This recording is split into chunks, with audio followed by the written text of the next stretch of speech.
அந்த கட்சியினுடைய தலைவருக்கு எதிராகவும் இருக்கா? இருக்குது சார். ஏன் அப்புறம் அவரை எதிர்த்து தானே சார் பேசுகிறோம். அன்னைக்கு கொடுத்த பெட்டிஷனே முதலமைச்சர் எதிர்த்து தானே. ப்ரெஸ் மீட்டில் நீங்கள் பேசின பல விஷயங்கள் வந்து அன்புமணிக்கு எதிராக தான் அவ்வளோ கோபத்தோடு பேசுகிறீங்க.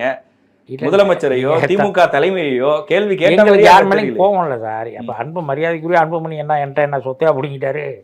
அவரும் நம்ம ஒரு நல்ல தலைவர் தான். அவருடைய நிலைமை அவர் பேசுகிறாரு.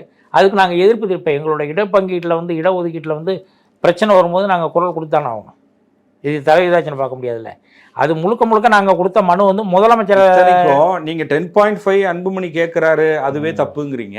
விக்கிரவாண்டி இடைத்தேர்தலின் போது இப்போதைய முதலமைச்சர் அப்போதைய எதிர்கட்சி தலைவர் அவர் என்ன சொன்னாருன்னு தெரியுமா? என்ன சொன்னாருங்க? வன்னியர்களுக்கு தனி இடஒதுக்கீடு, இடஒதுக்கீடு தியாகிகளுக்கான மணிமண்டபம், இப்படி பல விஷயங்களை சொன்னதே இப்போதைய முதலமைச்சர் தான். அப்போ அவர் ஸ்டேட்மெண்ட்டே தப்புன்னு சொல்லுவீங்களா? தப்பு தான் அது. அவர் பேசியிருந்தாலும் தப்பு தான்.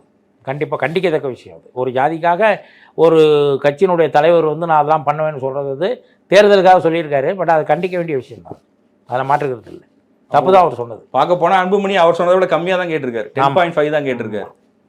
இல்லை, அவர் சொல்லியிருந்தாலும் அது தப்பு தான். அது முதலமைச்சர் சொன்னானா யார் சொன்னான்னா இருக்குது. ஒரு சமூகத்தை பாதிக்கும் போது தப்பு தான் அது.